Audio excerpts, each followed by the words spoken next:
Привет всем! Рада видеть вас на своем канале. И помните вот этот вот мой узор из таких веточек, может быть, елочек, может быть, листиков. И меня часто спрашивают, куда применить, что связать. И я придумала для вас очень простое и очень маленькое изделие, которое не требует особых затрат по материалам. Все материалы, скорее всего, у вас уже есть.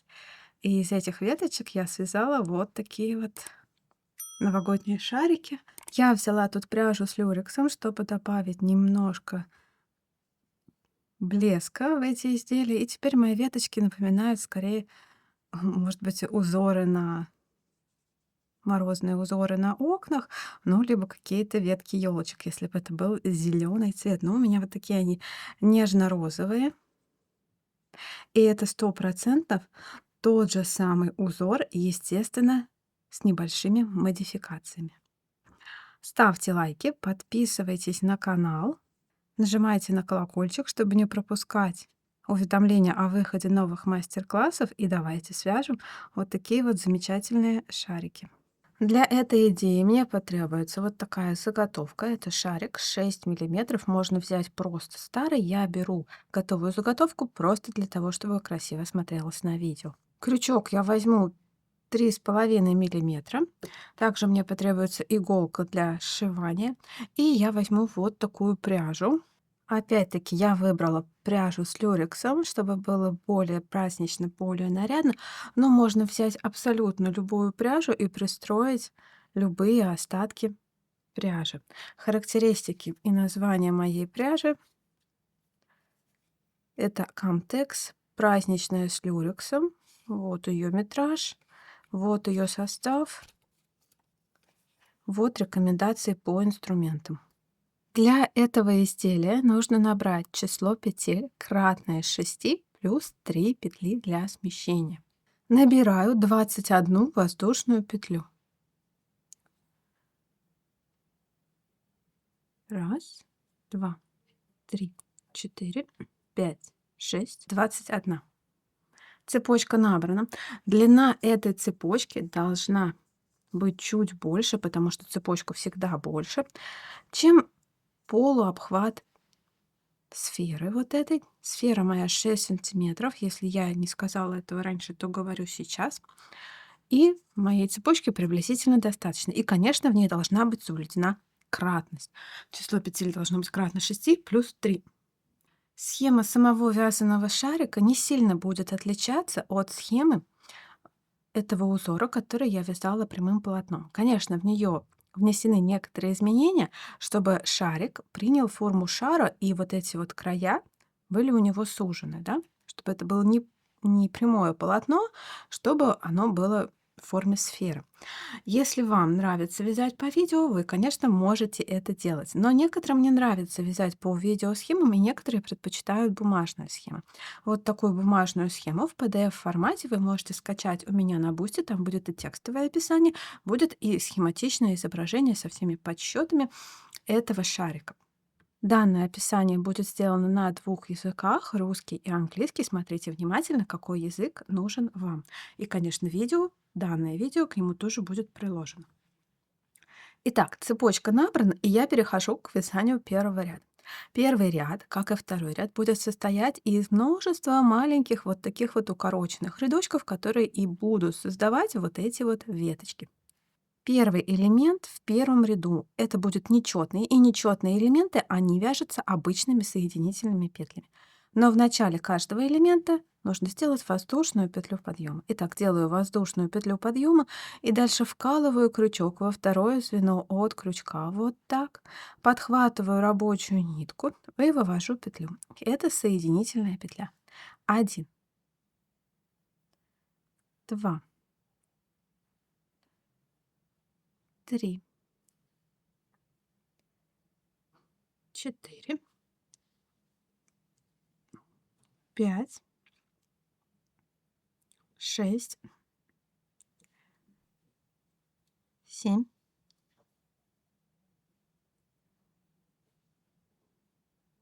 8, 9. Первый элемент — это 9 соединительных петель за дальнюю дужку. Все петли в этом изделии вяжутся за дальнюю дужку. Теперь второй элемент. Второй элемент пойдет вот отсюда, вот сюда, в обратную сторону, и, соответственно, он будет вязаться соединительными петлями, но уже с накидом. Делаю, как всегда, воздушную петлю подъема, поворот, и во второе звено от крючка вкалываю крючок рано. Делаю накид на крючке, и во второе звено от крючка вкалываю крючок, подхватываю рабочую петлю и вывожу петлю через все нити на крючке. Раз. В следующую точку. 2. Это соединительная петля с накидом. Она по лицевой стороне будет образовывать просто более пышную косичку. 3.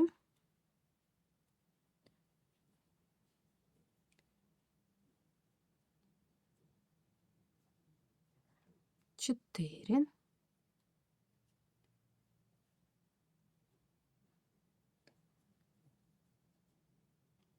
5. 6.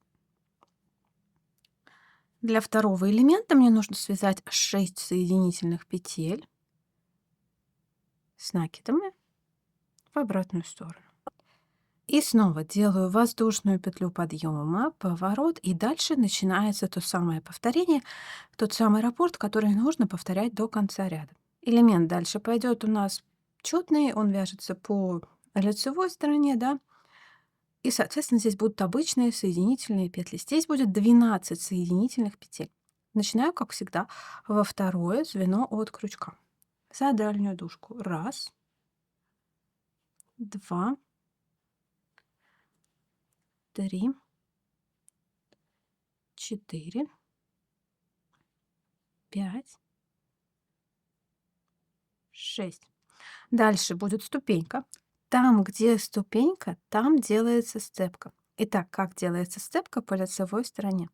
Вкалываю крючок вот в эту перемычку и спускаюсь на ряд ниже. Вот так. Подхватываю рабочую нитку и вывожу петлю через все петли на крючке. Это 7. Дальше 8, 9, 10, 11, 12. 12 соединительных петель — это третий элемент в первом ряду. Дальше снова воздушная петля подъема, поворот. Делаю накид на крючке, во второе звено от крючка за дальнюю дужку вкалываю крючок и вяжу 6 соединительных петель с накидом. 2, 3, 4, 5, 6. И вот оно повторение, которое будем мы все время повторять. 12 петель туда, 6 петель обратно. И снова воздушная петля подъема, поворот, 12 петель. 12 соединительных петель во второе звено от крючка. Начинаю за дальнюю дужку. 1, 2, 3, 4, 5, 6. Вкалываю крючок в перемычку, на ряд ниже. 7, 8, 9, 10, 11, 12. Ну и на самом деле, так как у меня очень небольшое изделие, то мой первый ряд на этом закончен. Но если вы набирали большее число петель в цепочке из воздушных петель, то вяжите именно до того момента, пока вы своими 12 петлями не дойдете до самого конца. То есть вот, на этом у меня закончен первый ряд. А так, если у вас больше петель в цепочке, ну, допустим, 33, да, то вы так и вяжете 12, 6, 12, 6, 12, 6. И вот когда ваши 12 упрутся в самый кончик, значит, на этом ваш первый ряд закончен. Может быть, вы вяжете 20-сантиметровый шарик, кто знает. Итак, второй ряд, воздушная петля подъема, поворот. И на самом деле во втором ряду схема будет точно такая же, только ряды, которые мы вяжем обычными соединительными петлями, и соединительными петлями с накидом просто меняются местами. То есть теперь у меня по узору я вяжу по изнаночной стороне, значит, по лицевой стороне у меня вот там снизу будут образовываться пышные косички, значит, я вяжу соединительные петли с накидами. А сама схема, сам расчет, сами числа я вяжу все те же самые. Начинаю с 9 соединительных петель с накидом, конечно же, во второе звено. Делаю накид на крючке, вставляю крючок за дальнюю дужку во второе звено. Раз, два, три, четыре, пять, шесть, семь, восемь, 9. Это был первый элемент второго ряда. Снова воздушная петля подъема, поворот. И дальше 6 соединительных петель обычных. Начинаю во второе звено от крючка за дальнюю дужку. Раз, два, три, четыре, пять, шесть. Опять воздушная петля подъема, поворот и дальше 12 соединительных петель с накидом. Это начинается повторение. 12, 6, 12, 6. Раз, два, три, четыре, пять, шесть. Сцепку делаю. Сцепка здесь выйдет на лицевую сторону, и поэтому ее делаю следующим образом. Вкалываю крючок сразу в 2 ниточки, всю в ту же самую перемычку, вот она, и подхватываю еще вот эту ниточку. Делаю накид на крючке и вкалываю крючок за дальнюю дужку в нижний ряд. Подхватываю рабочую нить и вывожу петлю через все нити на крючке. Подтягиваю раз, подтягиваю два, это 7. И продолжаю. 8, 9 и снова в перемычку, в ниточку, делаю накид на крючке и в нижний ряд. Подтягиваю, подтягиваю. 10, 11 и 12. Очередной элемент во втором ряду готов. И дальше опять воздушная петля подъема, поворот и делаю 6 соединительных петель за дальнюю дужку. Начинаю во второе звено от крючка. Раз, два, три, четыре, пять, шесть. Воздушная петля подъема, поворот и последний участок это 12 соединительных петель с накидом. Начинаю, как всегда, во второе звено от крючка. За дальнюю дужку. Раз, два,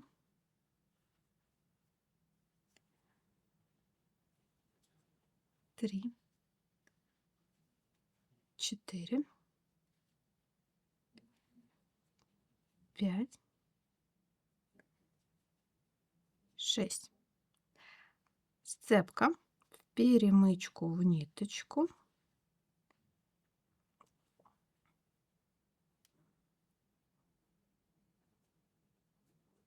Подтягиваю, подтягиваю. 7,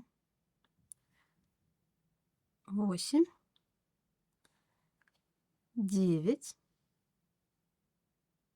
В перемычку в ниточку.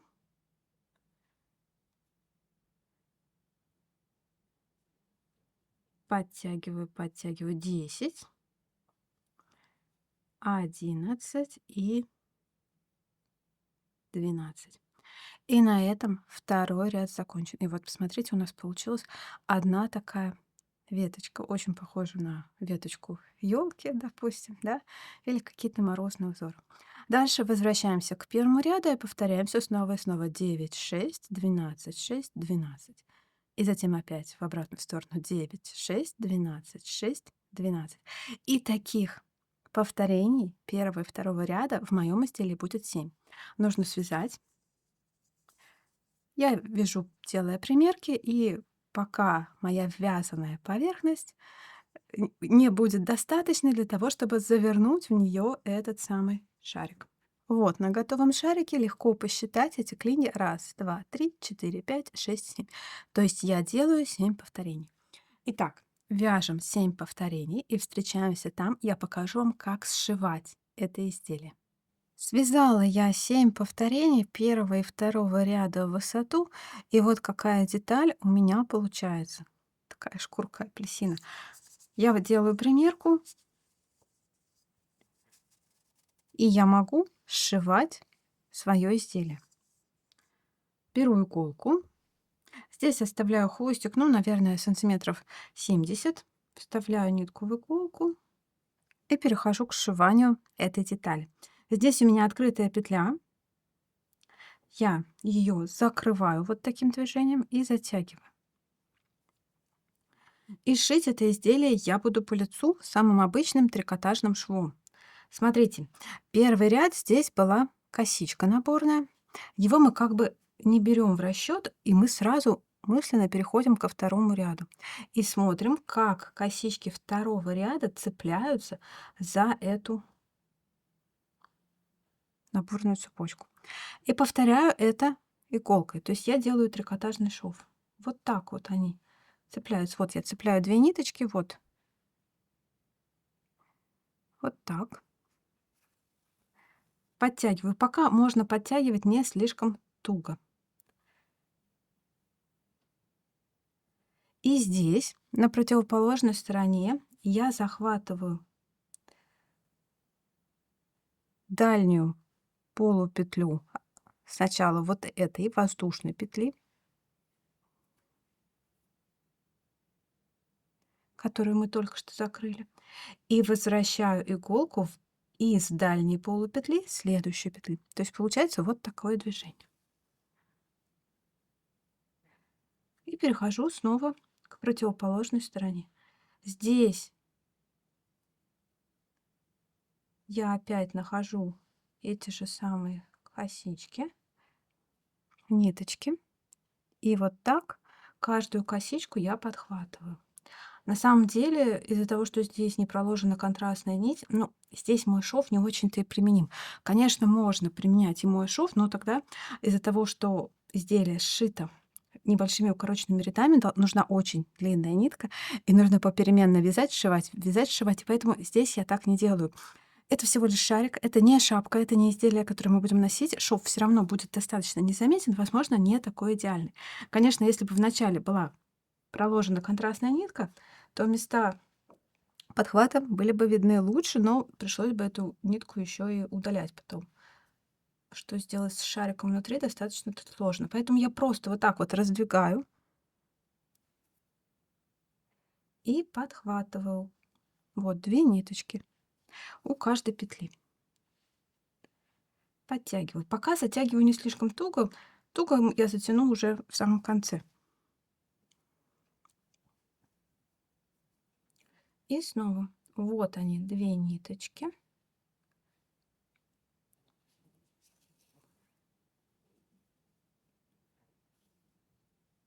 И снова возвращаю в ту кромочную, откуда уже выходит нить, и вывожу из той кромочной, из которой еще не выходит нить. И подтягиваю. И опять здесь все вот так вот хорошо раздвигаю. Вот. И подтягиваю. И опять возвращаю в ту кромочную, откуда нить выходит, и вывожу из той кромочной, откуда нить не выходит. Опять вот они, эти ниточки, которые я цепляю. Вот так. И опять раз, и 2.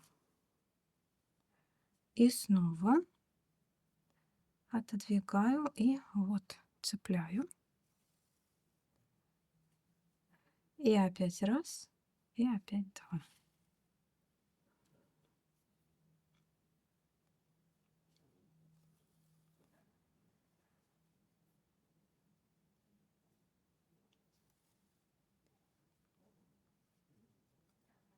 Так. Здесь число петель на обеих половинках одинаково, и оно должно сойти в конце. То есть не должно у него остаться лишних петель ни на одной половине, ни на второй.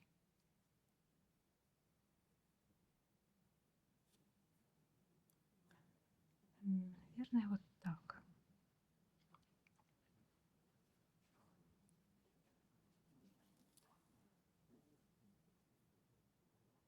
Так.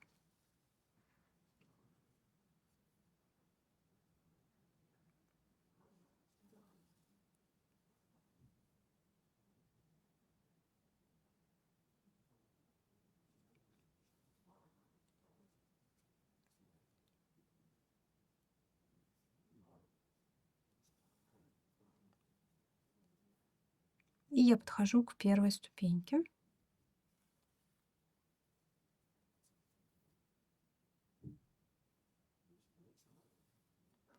Здесь я подхватываю опять ту кромочную, откуда выходит уже нить, перемычку и вывожу из кромочной нижнего ряда. Вот так. Дальше опять перемычку я снова подхвачу иголкой, чтобы было красиво. И здесь точно так же подцеплю 2 ниточки на противоположной стороне. Ну и продолжаю сшить уже до конца ряда. Перемычку я прошла. Дальше уже до конца ряда сшивайте самостоятельно. Здесь пока еще возможно вставляю шарик и начинаю подтягивать этот шов.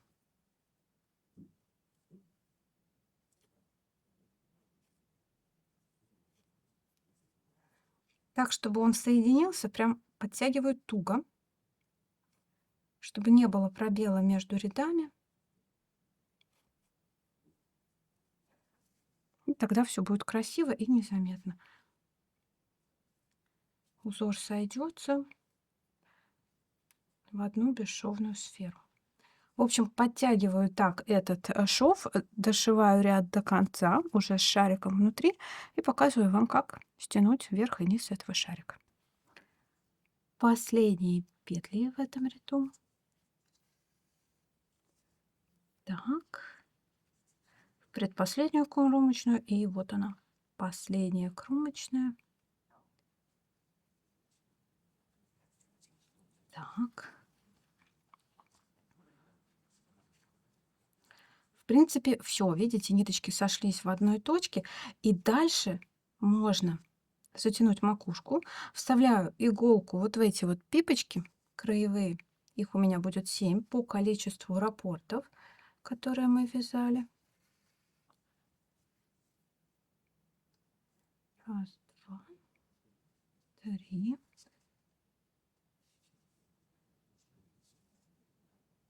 4, 5,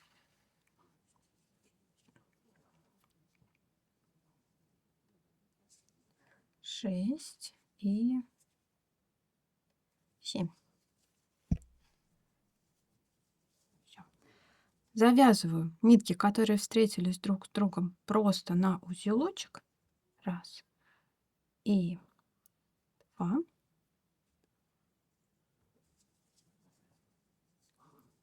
Вот смотрите, как соединился этот шов. По-моему, где-то вот здесь он проходит, и совсем незаметно, да? Тоже очень красиво получается и очень аккуратно.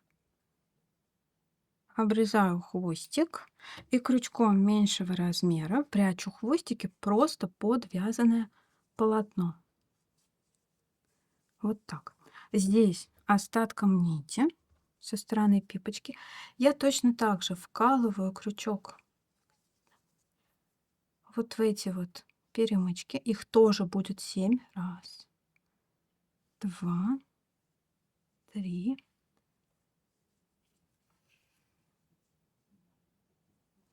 4, 5, 6, 7. Подтягиваю, затягиваю, делаю обычный узел раз и делаю обычный узел 2. Обрезаю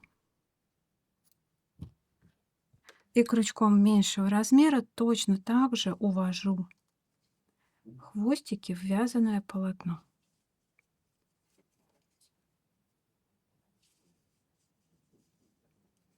Возвращаю пипочку на ее законное место. Все, шарик на этом готов. Вот такие шарики у меня получились этим узором. У меня часто спрашивают, что вязать, куда применить. Вот смотрите, он прекрасно ложится даже в сферу.